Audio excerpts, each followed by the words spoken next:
అందరికీ నమస్కారం అండి. మనం ఈ 2025వ సంవత్సరంలో మార్చి నెలలో అంటే ఈ ఫాల్గుణ మాసంలో మేషరాశి వాళ్ళ ఫలితాలు ఎలా ఉండబోతున్నాయో ఇప్పుడు వివరంగా తెలుసుకుందాం. ఈ నెలలో శుభ పరంపర కొనసాగుతుంది మీకు చక్కగా. ఖర్చులు పెరిగినా సంతృప్తి మడుగు పొందుతారు. స్థానచలనము అనుకూలంగా ఉంటుంది. ఉన్నత అధికారులతో కలిసి విధులు నిర్వహించవలసి రావచ్చు. ఇంటా బయట గౌరవ మర్యాదలు చక్కగా పెరుగుతాయి. శుభకార్యాల నిర్వహణ, శుభకార్యాలందు పాల్గొనట వంటి శుభ లక్షణాలు కూడా ఈ మాసం ఉన్నాయి. విద్యార్థులకు అవగాహన కూడా పెరుగుతుంది. మొత్తం మీద ఈ ఫాల్గుణ మాసం శుభప్రదంగానే ఉంది మేషరాశి వాళ్ళకి. ఈ నెలలో మీ కెరీర్లో ప్రమోషన్లు మరియు కొత్త బాధ్యతలు వచ్చే అవకాశం కూడా ఉంది. ఇది మీ ఆత్మవిశ్వాసాన్ని, మీ యొక్క స్టేటస్ని, ప్రతిష్టను కూడా పెంచుతుంది. అంతేకాకుండా మీ ప్రేమ బంధాలు ఏవైతే ఉన్నాయో అవి చక్కగా బలపడతాయి. మీకు బాగా ప్రియమైన వారితో మంచి సమయం గడిపేటువంటి అవకాశం ఉంది. ఈ నెలలో మీరు ఆరోగ్యం పట్ల మాత్రం కొద్దిగా శ్రద్ధ వహించండి. అబ్డామినల్ సంబంధించిన సమస్యలు ఉండవచ్చు. క్రమరహిత దినచర్యకి లేకుండా ఈ వాతావరణ మార్పులకు అనుగుణంగా కొంచెం జాగ్రత్తలు తీసుకోవటం అయితే మంచిది. రెగ్యులర్గా వ్యాయామము, ధ్యానము మరియు తాజాగా ఉండటానికి తాజా పళ్ళు తీసుకోవటం, పౌష్టికాహారం, సమీకృత ఆహారం తీసుకోవటం, నీళ్లు ఎక్కువగా తాగటం చాలా సూచించదగినటువంటి సూచన. అలాగే మీ ఆర్థిక విషయాల్లో కూడా కొద్దిగా జాగ్రత్త తీసుకోండి. కొద్దిగా అనవసరమైన ఖర్చులు పెరిగేటువంటి అవకాశం ఉంది కాబట్టి ఒక ప్రణాళికాబద్ధంగా ఉండటం మంచిది. రుణాలు ఇవ్వటం అయితే కనుక ఈ నెలలో మానుకోవటం మంచిది. ఆర్థిక పరిపుష్టిత సాధించటానికి ఎప్పుడూ కూడా కొంచెం ఆచితూచి వ్యవహరించండి. అలాగే ఈ ఫాల్గుణ మాసంలో మేషరాశి వాళ్ళ ఫలితాలకు చూసుకుంటే కొద్దిగా సవాళ్ళని అంటే ఛాలెంజెస్ని ఎదుర్కొంటారు. కొన్ని ముఖ్యమైన ఇంపార్టెంట్ డెసిషన్స్ కూడా తీసుకోవడానికి ఈ నెలలో అనుకూలంగా ఉంది. ఇలాగే మీకు సృజనాత్మకమైన అంటే ఇంటలెక్చువల్ ప్రాపర్టీకి సంబంధించి అవకాశాలు ఎక్కువ అందిస్తుంది. మీ ఆలోచనలు కానీ మీ యొక్క ప్రణాళికలు కానీ పరిపుష్టి చేసి మీ విజయానికి ఆశాకిరణాలుగా ఉపయోగపడతాయి. ఏదైతే పాత పెట్టుబడులు వాటి వల్ల లాభం పొందే అవకాశం ఉంది. కొత్త ఆదాయ వనరులు కూడా వచ్చి తలుపు తట్టేటువంటి అవకాశం కూడా ఉంది.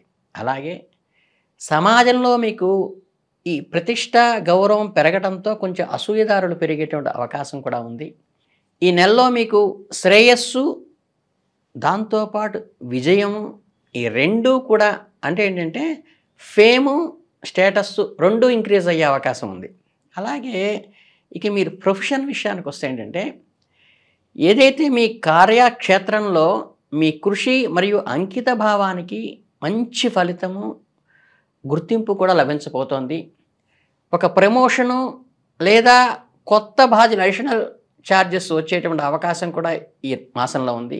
మీ కెరియర్లో కొత్త కోణాలను, అలాగే వ్యాపారాలతో కొత్త ఒప్పందాలను, కొత్త అగ్రిమెంట్లు పొందేటువంటి అవకాశం కూడా ఈ మార్చి నెలలో ఉంది. కొత్త భాగస్వామ్యం కోసం ఆఫర్లు కూడా వస్తాయి. ఉద్యోగంలో సహోద్యోగులతో సయోధ్య కుదుర్చుకోవడం, కొత్త ఇబ్బంది కొంత ఏర్పడేటువంటి అవకాశం ఉంది.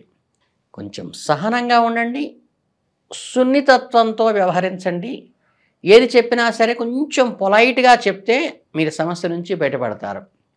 అలాగే మీ యొక్క ప్రణాళికను, మీ ప్లానింగ్ ఏదైతే ఉందో కొంచెం గోప్యత పాటించి మరీ ఓపెన్ అప్ కాకుండా ముఖ్యమైన నిర్ణయాలు తీసుకునేటప్పుడు అది ఇంప్లిమెంట్ అయ్యేదాకా కొంత గోప్యత పాటించడం అయితే చాలా ముఖ్యం. ఇకపోతే ఈ ఫాల్గుణ మాసంలో మీకు కుటుంబ సంబంధాలు అంటే ఫ్యామిలీ రిలేషన్స్ పరంగా చాలా మధురంగా, సామరస్యంగా ఉంటుంది. మరియు చక్కగా ఆహ్లాదకరమైనటువంటి వాతావరణం కూడా ఉంటుంది. మంచి విశ్రాంతి, సంతృప్తి ఇచ్చేటువంటి మాసంగా కూడా ఉంటుంది. ఈ అవివాహితులు, అన్మ్యారీడ్ కపుల్కి అంటే ప్రేమ మరియు శృంగారంలో నిండి ఉంటుంది. ప్రేమ సంబంధమైనటువంటి సంబంధాలు బలపడతాయి. లేదా ఏదన్నా మీరు అలయన్స్కి ప్రపోజల్స్ పెడితే కూడా తొందరగా ఫుల్ఫిల్ అయ్యే అవకాశం ఈ ఫాల్గుణ మాసంలో ఉంది. అలాగే ఈ పాత బంధాలు, ఓల్డ్ రిలేషన్స్ ఏవైతే ఉంటాయో అవి కొంచెం మళ్ళీ రీకనెక్ట్ అవుతాయి.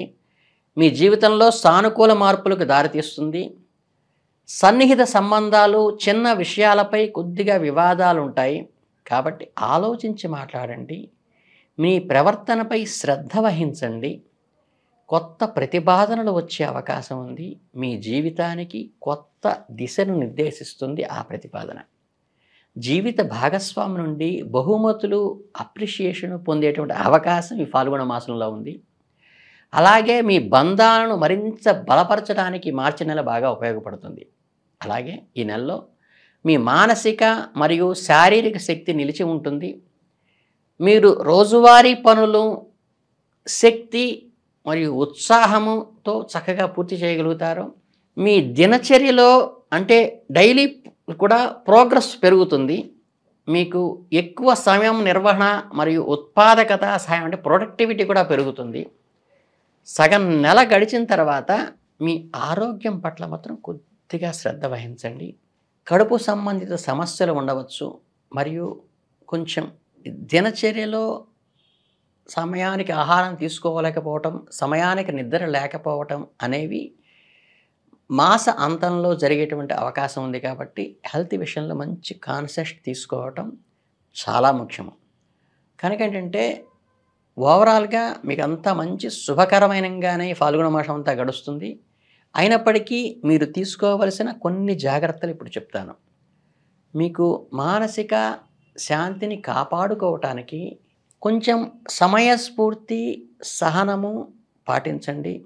ఆందోళన మరియు ఒత్తిడి మీ మానసిక స్థిరత్వాన్ని ప్రభావితం చేసే అవకాశం ఉంది. కాబట్టి మీ ఆలోచనలను కొంచెం బ్యాలెన్స్డ్గా క్యాండిడ్నెస్తో పెంచండి. ఒత్తిడి తగ్గించడానికి యోగా, ధ్యానం లాంటివి ఆచరిస్తే మంచిది. అలాగే అనవసరమైన ఖర్చులు పెరిగే అవకాశం ఉంది. కాబట్టి ఆర్థిక విషయాల్లో కొంచెం ప్రణాళికాబద్ధంగా ఉండి ఈ మాసం ఎవరికి అప్పులు ఇయ్యకుండా ఉంటే మీకు మంచిది అని సూచించడం జరుగుతుంది. దీనివల్ల ఏంటంటే కమ్యూనికేషన్లో కొత్త వివాదాలు, కొత్తగా అప్పులు ఇవ్వటం వల్ల తాచుతాయి. మీ అభిప్రాయాన్ని వాళ్ళకి స్పష్టంగా చెప్పండి, పొలైట్గా చెప్పండి. వాళ్ళు చెప్పినటువంటి మాటలు వినటానికి ప్రయత్నించండి. సహనంగా ఉండి సమాధానం చెప్పండి. నిర్ణయాలు తీసుకోవటానికి, పెట్టుబడి పెట్టడానికి కొంచెం వేచి చూసి తద్వారా ఆలోచించి నిర్ణయం తీసుకుంటే చాలా మంచి ఫలితాలు వస్తాయి. కనుక ఓవరాల్గా ఏంటంటే ప్రతిష్ట పెరుగుతోంది, గౌరవం పెరుగుతోంది, ఉద్యోగంలో అదనపు బాధ్యతలు వస్తాయి, వ్యాపారంలో అదనపు అగ్రిమెంట్లు వస్తాయి. కాకపోతే మాసం ఎండింగ్లో కొంచెం చికాకులు, అసహనం వస్తాయి. పాత స్నేహాలు బలపడతాయి. మ్యారేజ్ అలయన్స్ కూడా శుభంగా ఉంటుంది. ఓవరాల్గా చూసుకుంటే మెజారిటీ శుభంగా ఉంది. కాబట్టి ఈ ఫాల్గుణ మాసం అంతా కూడా ఈ మేషరాశి వాళ్ళకి చాలా బ్రహ్మాండంగా ఉందని చెప్పవచ్చు. కనుక మీరు చక్కగా లక్ష్మీనారాయణ స్వామి పూజ చేయటం కానీ, ఓం నమో నారాయణాయ మంత్రం చేయటం కానీ, తులసి ఆకులతో స్వామివారికి అర్చన చేయటం కానీ చేసుకుంటే చాలు, చాలా దిగ్విజయంగా జరుగుతుంది. అందరికీ శుభాభినందనలు. శుభోదయం. శుభమస్తు.